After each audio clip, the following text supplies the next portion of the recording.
Evelyn Hart was 35 years old when the world learned her name, and she was 37 when the world learned to fear her silence.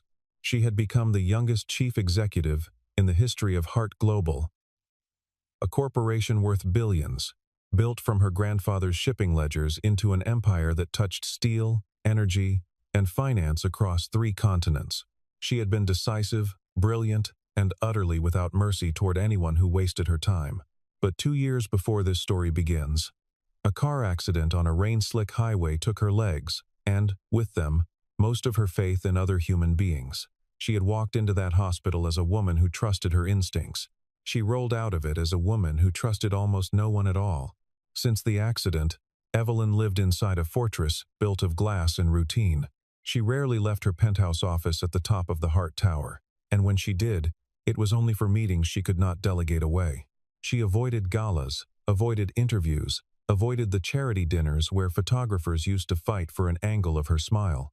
Every request that reached her passed first through her assistant, a sharp, loyal woman named Margaret Doyle, who had learned to read her employer's moods before Evelyn spoke a single word. The executive floor buzzed with quiet obedience whenever Evelyn's wheelchair rolled past. But obedience was not the same as loyalty, and Evelyn knew it. Behind every polished nod and every carefully worded memo, she sensed the waiting. She sensed men and women in tailored suits, counting the days, until she made a mistake large enough to justify her removal, and she had grown so used to that waiting that she no longer bothered pretending otherwise, not even to herself. There had been a time, before the accident, when Evelyn believed that competence earned loyalty, that if she simply worked harder and smarter than everyone around her, respect would follow naturally. The crash had taught her a colder lesson. In the months after she returned to the office, she had watched 3 separate executives attempt to quietly undermine her authority the moment they assumed her injuries had made her weak. She had fired all 3 without hesitation, and the story had spread through the company like smoke, cementing her reputation as a woman who forgave nothing and forgot nothing. It was a reputation she had built deliberately, because she understood, in the bitter clarity of those early months, that fear was the only currency left to her that no accident could take away. It was into this waiting silence that her longtime driver announced his retirement, a man named Harold, who had served her family for nearly 20 years and who left with nothing but gratitude and a firm handshake. Margaret suggested a replacement within the week, a man whose name meant nothing to anyone on the executive floor. Daniel Brooks was 38, plainly dressed, with the kind of quiet composure that made him almost invisible in a crowded room. His resume told a modest story: a career as a private driver for various clients, several unstable years, no permanent position for longer than 18 months, at a stretch. Nobody thought to ask why a man so calm and so careful had never once climbed higher than the driver's seat. And Daniel offered no explanation beyond what the paperwork required. Evelyn interviewed him herself, which she rarely did for staff positions anymore. She sat behind her desk, hands folded, eyes assessing him the way she once assessed hostile takeover targets, searching for the tell that would reveal whether he was ambitious, dishonest, or simply desperate enough to overlook her reputation. She told him plainly that she needed a driver, not a companion, and that she had no patience for curiosity about her condition or her past. Daniel listened without flinching, without the pity she had grown so tired of seeing in other faces, and he answered simply that he understood exactly what she was asking for. There was nothing remarkable in his voice, nothing that suggested a hidden agenda, and that, more than anything, was what made Margaret trust him enough to hand him the keys the following morning. Evelyn signed the paperwork without a second glance, assuming, as she always did, that another anonymous employee had entered her orbit and would soon fade into the background, like all the rest. The first weeks passed in careful distance. Daniel arrived every morning 15 minutes before he was asked. The car already warmed, the wheelchair ramp already lowered, every detail managed before Evelyn could even voice a preference. He never asked about her accident. He never asked about the family she rarely mentioned. The father who had died before the crash. The mother who lived quietly in another city and called twice a month. He drove her to board meetings and law offices and construction sites with an efficiency that bordered on invisible, speaking only when spoken to, offering nothing beyond what his job required. Evelyn found his silence strangely restful. Most people around her filled every quiet moment with nervous chatter or careful flattery, terrified of displeasing her. But Daniel simply drove, calm and unbothered, as though her mood was none of his concern, and never would be. What struck Evelyn most, though she did not say it aloud for a long while, was that he never once looked at her with sympathy. Every other person in her life glanced at her wheelchair and softened their voice, as though her condition demanded a gentler version of the truth. Daniel simply looked her in the eye and treated her like the powerful woman she still was, correcting her when he disagreed with a scheduling decision, holding his ground when she snapped at him after a difficult call, never once retreating into the apologetic softness she had come to despise in almost everyone else. She began to notice small things about him without meaning to. The way he kept a worn photograph of a little girl tucked into the visor above the steering wheel, the way he hummed quietly under his breath when traffic was slow, the way his hands never trembled even in the tensest moments of the city's worst rush hour. The incident that changed things happened on an ordinary Tuesday, when a swarm of reporters ambushed her outside a courthouse where Hart Global was fighting a contentious lawsuit. Cameras pressed against the car windows, voices shouted questions about layoffs and lawsuits and her health. And for one terrifying moment, Evelyn felt the old panic rising, the claustrophobia of being trapped and unable to run. Daniel did not raise his voice. He did not shove anyone or make a scene. He simply moved the car forward with such calm precision, angling through the narrowest gap in the crowd, that within 90 seconds they were clear of the chaos entirely, the shouting fading behind them like a storm that had passed without touching them at all. Evelyn sat in the back seat, breathing hard. And when she finally spoke, the words surprised even her. "Good job," she said, quietly, almost reluctantly. Daniel only nodded once in the mirror and said nothing more. But something in that silence told her he had done far harder things than outrun a crowd of reporters, and she found herself wondering, for the first time, what those harder things might have been. It was around this time that small, troubling details began surfacing inside Hart Global. The kind of details that seasoned executives learn to explain away until the pattern becomes impossible to ignore. Confidential documents appeared to have been duplicated without authorization. Small discrepancies in access logs that anyone but the most careful observer would dismiss as clerical error. Meeting schedules meant only for senior leadership seemed to reach competitors before decisions were even finalized. And twice in 1 month, a deal collapsed at the negotiating table because the other side already knew the terms Hart Global had planned to offer. A rival company kept announcing strategies that mirrored Hart Global's private plans with uncomfortable precision, timing their own announcements just early enough to steal the credit and the market advantage. Most people in the building dismissed it as coincidence, or bad luck, or the natural chaos of a competitive industry. Daniel did not dismiss it. He began quietly noting patterns, times, names, without telling anyone what he was doing, simply because it was in his nature to notice what others overlooked. One evening, as he drove her home through the city lights, Daniel broke his usual silence and told Evelyn plainly that someone inside her own company was leaking information for money. Evelyn nearly laughed.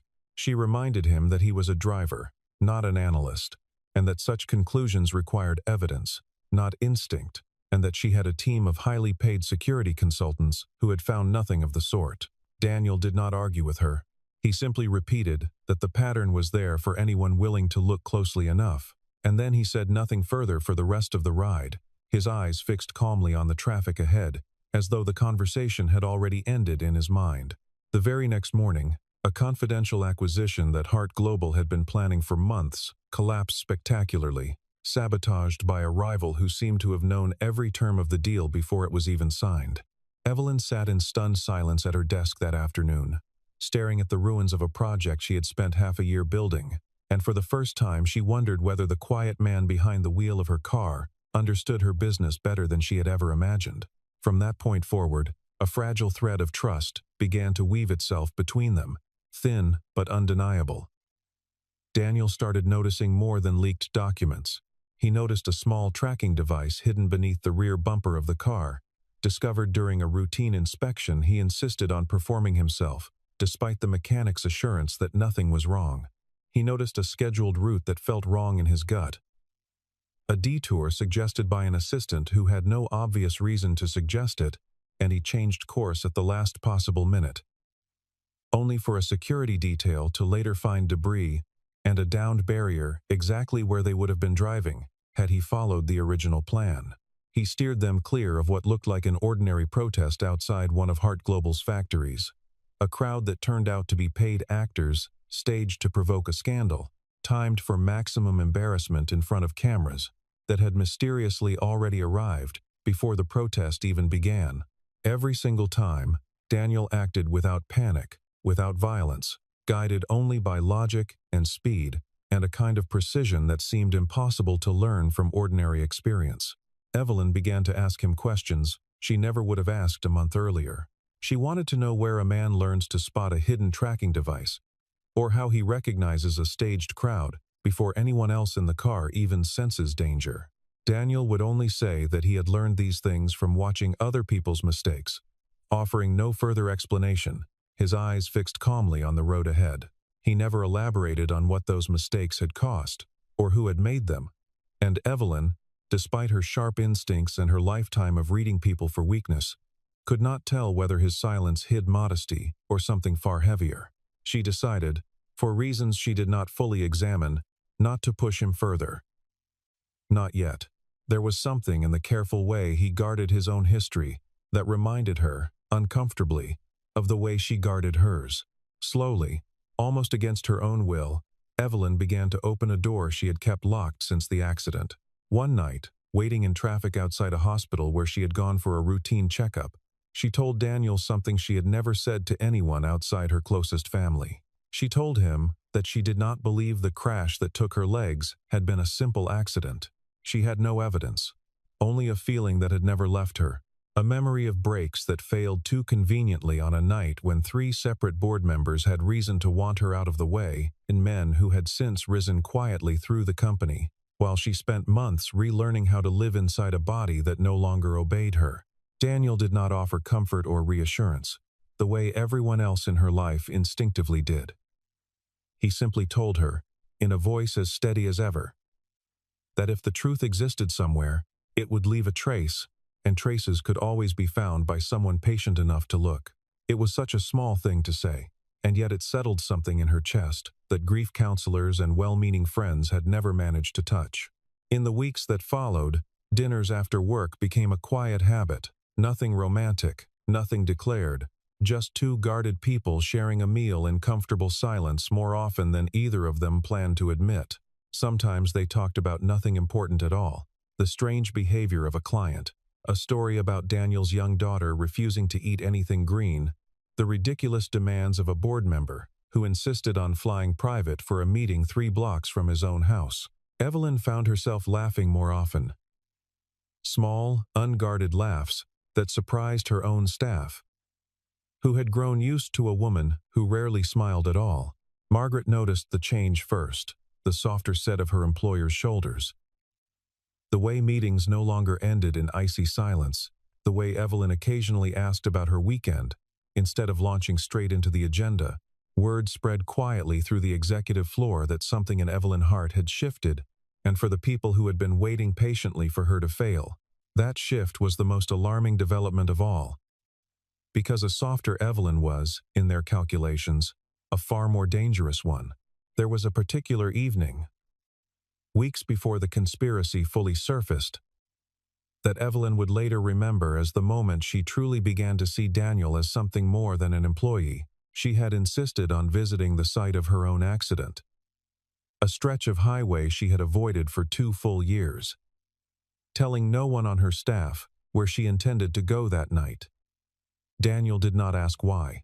He simply drove her there in silence, parked the car at the shoulder of the road, and waited without a single word of protest while she stared out the window at the guardrail that had once been twisted like paper beneath the weight of her car.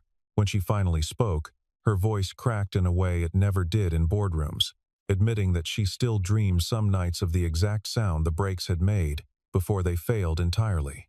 Daniel listened without interrupting, and when she finished, he told her quietly that survival was not weakness dressed up as strength, but the rarest kind of strength there was, the kind that kept moving forward, without any guarantee that the danger was truly behind her.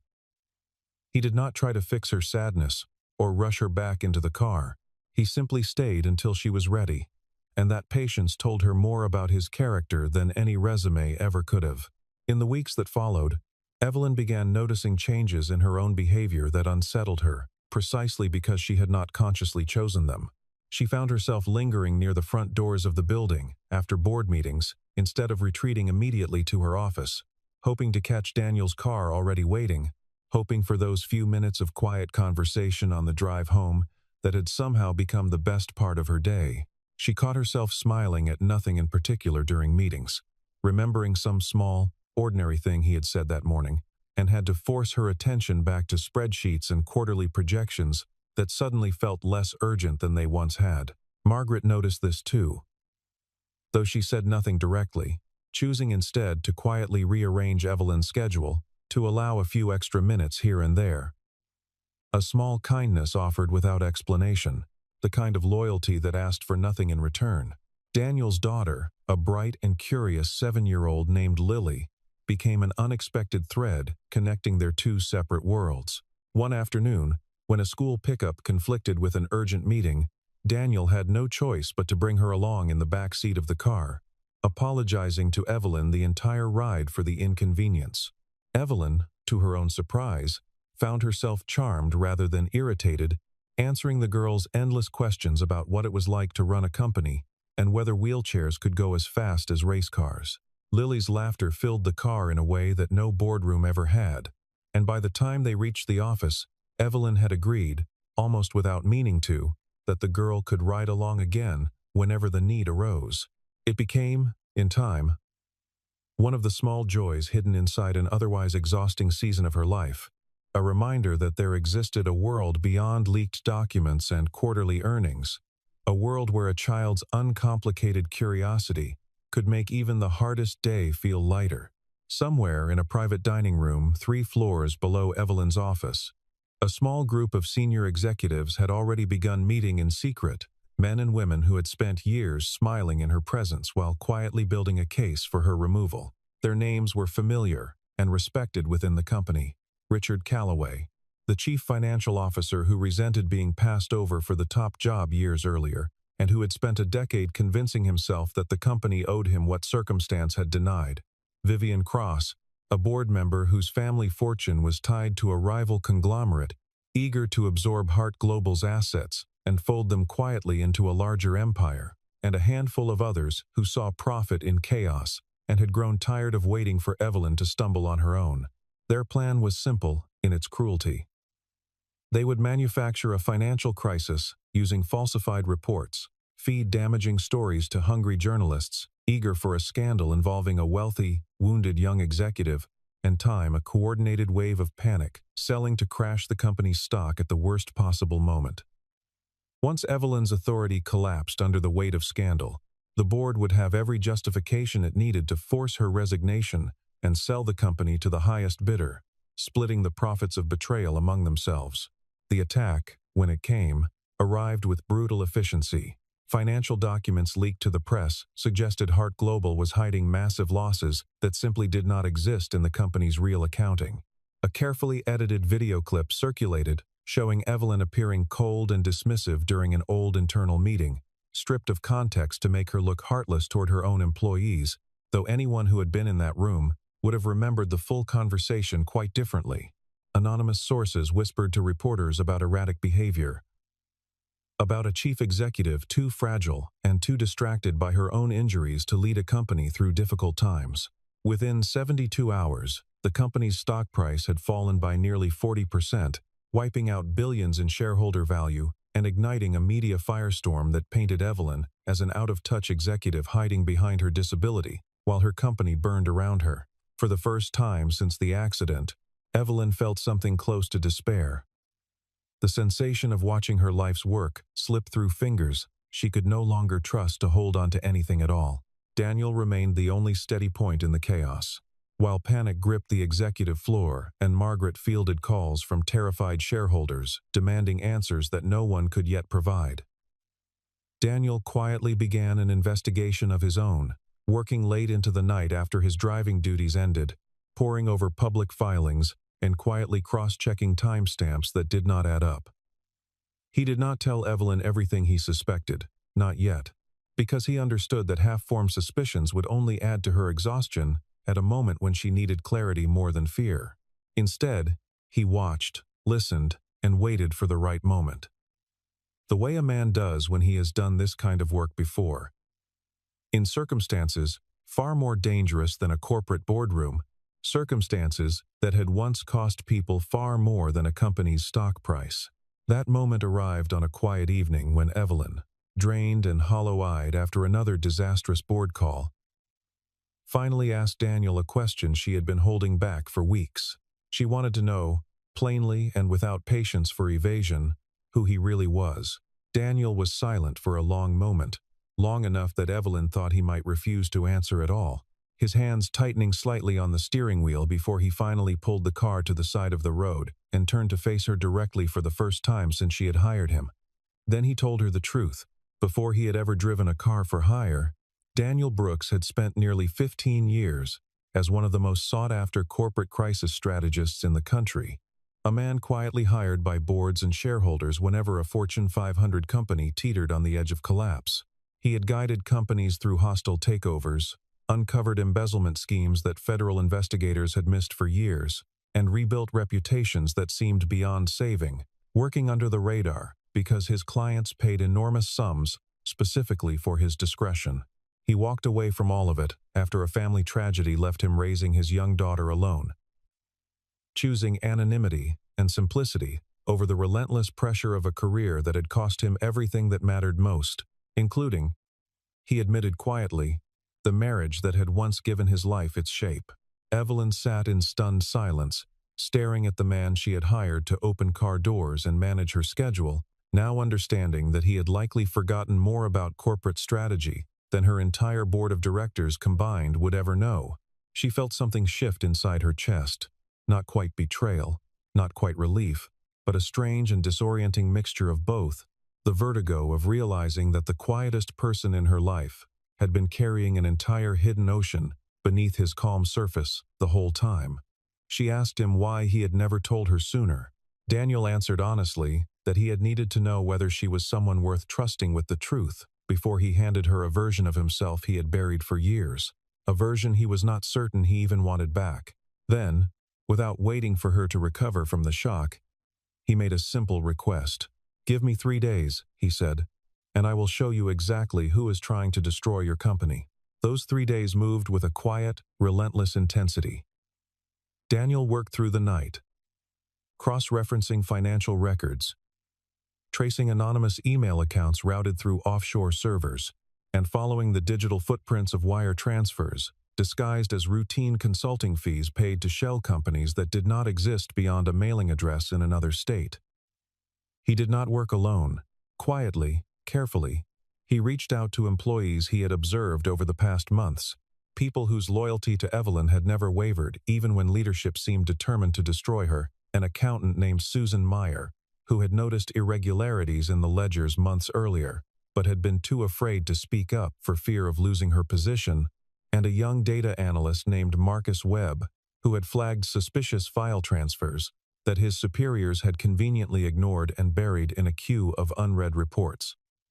Together, piece by piece, working in borrowed conference rooms after hours and over quiet phone calls that never lasted more than a few minutes at a time, they assembled a case built on hard evidence rather than suspicion. During those 3 tense days, Evelyn discovered a version of herself she barely recognized, a woman waiting anxiously by her phone for updates instead of commanding every room she entered. She offered to help, insisting she could not simply sit in her office while her company's fate was decided by other people's efforts. But Daniel gently refused her involvement, explaining that if the conspirators suspected she knew anything, they would destroy evidence long before it could be gathered. Reluctantly, she agreed to wait, filling the hours instead by quietly reviewing her own leadership over the past 2 years, wondering how she had allowed an entire circle of betrayal to grow so close to her without noticing a single warning sign. She thought often of her father, who had built the company on a simple belief that people generally deserved a chance to prove themselves trustworthy, a belief she had abandoned after the accident and was only now beginning to understand again through Daniel's example. On the second night, unable to sleep, she called him simply to hear that the investigation was still moving forward, and he answered on the first ring, his voice calm even at that late hour, promising her that the truth was closer than it had ever been. While Daniel and his small team of allies worked in the shadows, the conspirators inside Hart Global grew increasingly confident that victory was within reach. Richard Calloway had already begun drafting the paperwork to formalize Evelyn's removal, certain that the board vote scheduled for the following week would end in her defeat, and he had even begun quietly interviewing candidates to replace her, confident enough in his own success to plan for the aftermath. Vivian Cross had quietly informed her rival business partners that the acquisition of Hart Global's most valuable assets was all but guaranteed, promising them access to contracts and infrastructure that had taken 3 generations of the Hart family to build. They believed Evelyn Hart, wounded and cornered, had finally run out of options, unaware that the unremarkable driver who fetched her coffee and opened her car door was systematically dismantling their entire scheme from the inside out, one buried transaction at a time. The shareholder meeting convened in a grand conference hall filled with tension so thick it seemed to hum in the air, every chair occupied by investors whose fortunes rose and fell with the fate of the company they had gathered to discuss. Richard Calloway stood before the assembled board and investors, his voice smooth and rehearsed, calling for an immediate vote to remove Evelyn Hart from her position as chief executive, citing financial mismanagement and a catastrophic loss of market confidence that he himself had engineered. Evelyn sat at the head of the table, her spine straight despite the exhaustion weighing on her, prepared to fight with whatever strength remained even if the numbers were against her. For a moment, it seemed as though the vote would proceed exactly as her enemies had planned, murmurs of agreement rippling through the room as Richard's carefully rehearsed accusations landed one after another. Then the doors at the back of the hall opened, and Daniel Brooks walked in, dressed not in the plain uniform of a driver but in a tailored suit that transformed him into someone entirely unfamiliar to the room, a man whose quiet authority silenced every whispered conversation the moment he stepped forward. He did not raise his voice or rush his words. Instead, he laid out, methodically and without mercy, financial documents proving falsified losses, private emails exposing the coordinated media leaks, audio recordings capturing conspirators discussing their plan in explicit detail, and contracts revealing fraudulent transactions designed to funnel company assets toward the rival conglomerate, waiting to swoop in the moment the board fell into line. Every piece of evidence landed like a blow, and the confident smiles on Richard Calloway's and Vivian Cross's faces drained away in real time as the truth of their own words echoed back at them from the recordings Daniel played aloud, their voices unmistakable even to the people who had once called them friends. The reaction in the room was immediate and total. Board members who had quietly supported the coup now scrambled to distance themselves, shocked into silence by the scale of the deception they had nearly enabled, several of them insisting loudly that they had known nothing of the fraudulent reports, even as the evidence on the screen behind Daniel told a different story. Security escorted federal financial investigators into the hall within the hour, having been alerted days earlier by Daniel through channels he still maintained from his former life. Contacts who trusted his judgment, even after years of silence between them. Richard Calloway and Vivian Cross were arrested before the meeting even formally adjourned, their carefully built conspiracy collapsing in front of the very shareholders they had hoped to manipulate, their protests of innocence growing weaker with every document projected onto the screen. Within days, once the truth became public and the fraudulent reports were exposed for what they were, Hart Global's stock price began a steady, unstoppable climb back toward its former value. And then beyond it, as investor confidence in Evelyn's leadership surged higher than it had ever been before the crisis began. In the aftermath, Evelyn found herself standing at the edge of a life entirely transformed. She could have simply returned to the way things were, rebuilding the same rigid fortress she had lived behind since the accident. but something in her had shifted too deeply for that. She began reforming the culture of Heart Global from the ground up, dismantling the secretive, fear-based hierarchy that had allowed betrayal to fester unseen for so long, and replacing it with clear channels of communication that reached every level of the company. She built transparent systems where employees could report concerns without fear of retaliation, and systems that Susan Meyer helped design, based on the very gaps that had allowed Richard Calloway's fraud to go unnoticed for so long. She started listening, really listening, to voices from every level of the company, rather than only the polished reports handed to her by senior executives, holding open forums where junior staff could speak directly to leadership for the first time in the company's history. The company that emerged from the wreckage of the crisis was stronger and more honest than the one that had nearly been destroyed, and its employees, for the first time in years, spoke of their chief executive with something closer to admiration than fear. When Evelyn offered Daniel the position of chief executive alongside her own leadership, wanting to formally recognize everything he had done, he declined without hesitation. He told her plainly that he had left that world once already for good reason, and that stepping back into its highest pressures would only pull him away from the daughter who needed him most, a girl who had already lost one parent's full attention to ambition and did not deserve to lose her father's as well.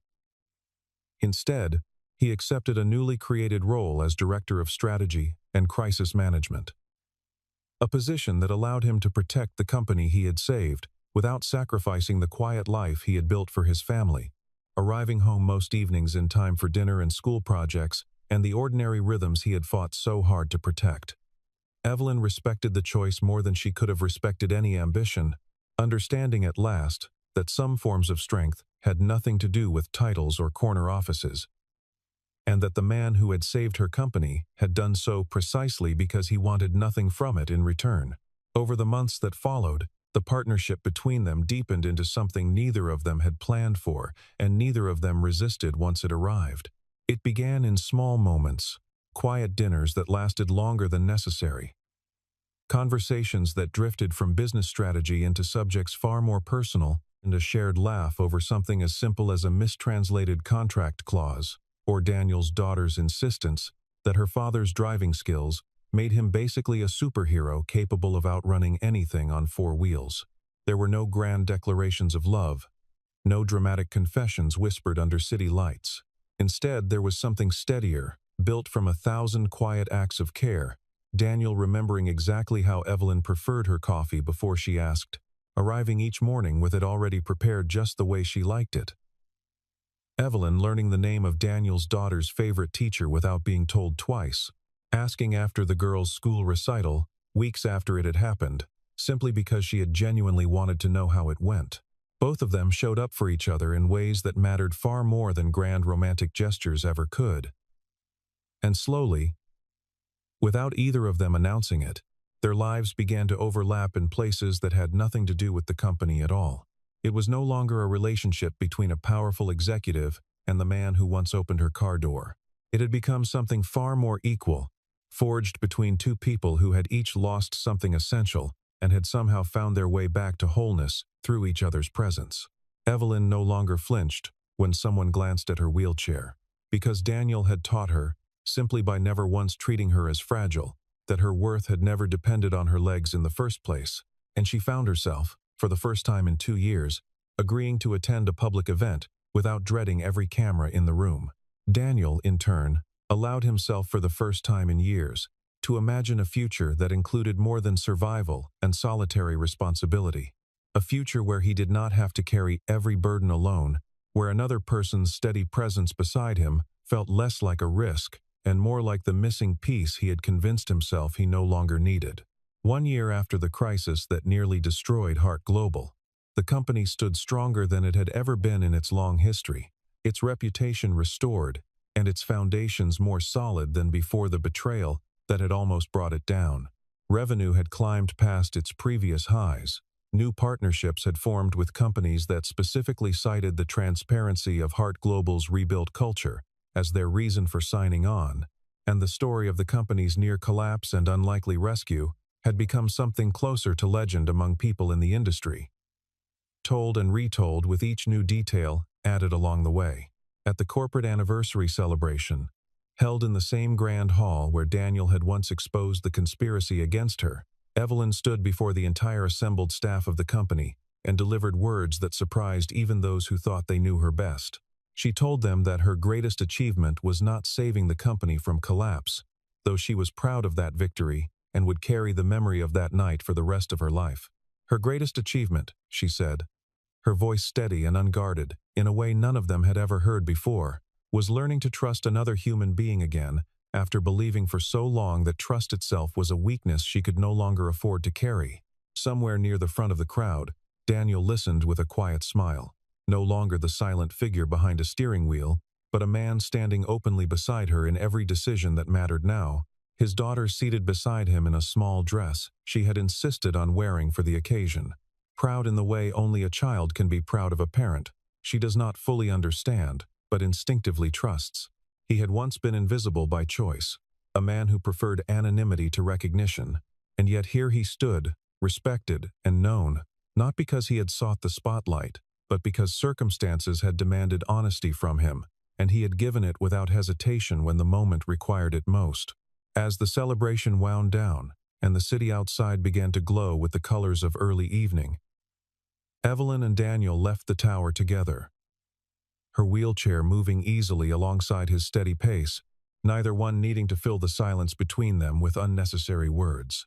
They passed the same courthouse steps where reporters had once ambushed her car, the same streets where a staged crowd had once tried to provoke a scandal that never came, and neither of them mentioned any of it aloud, because the past had already done its work in shaping who they had become.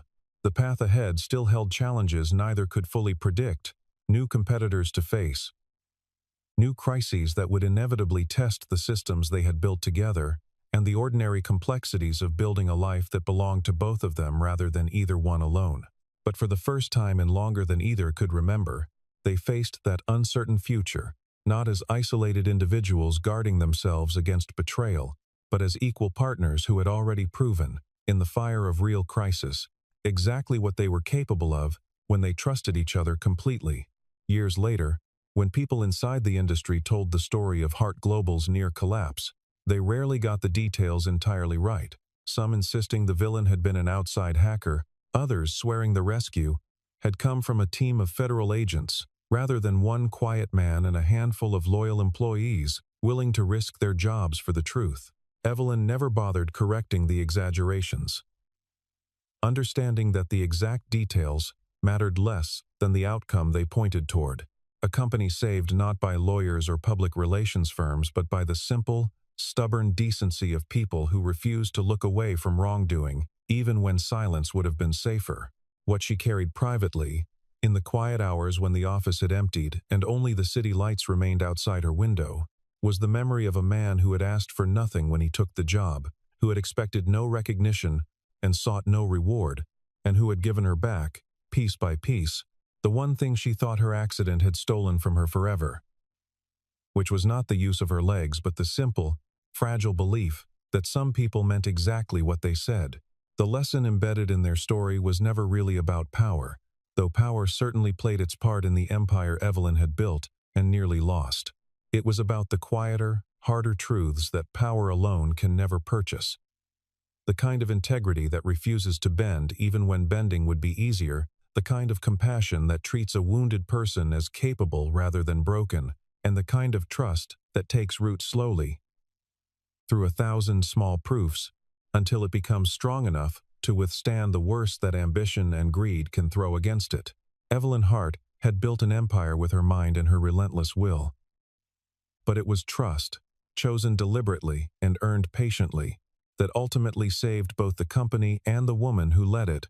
And it was that same trust, quiet and unglamorous as it often was, that finally gave her back a life worth living, sitting beside a man who had asked for nothing more than the chance to prove that some people are exactly who they claim to be, even when the whole world has taught you to expect otherwise.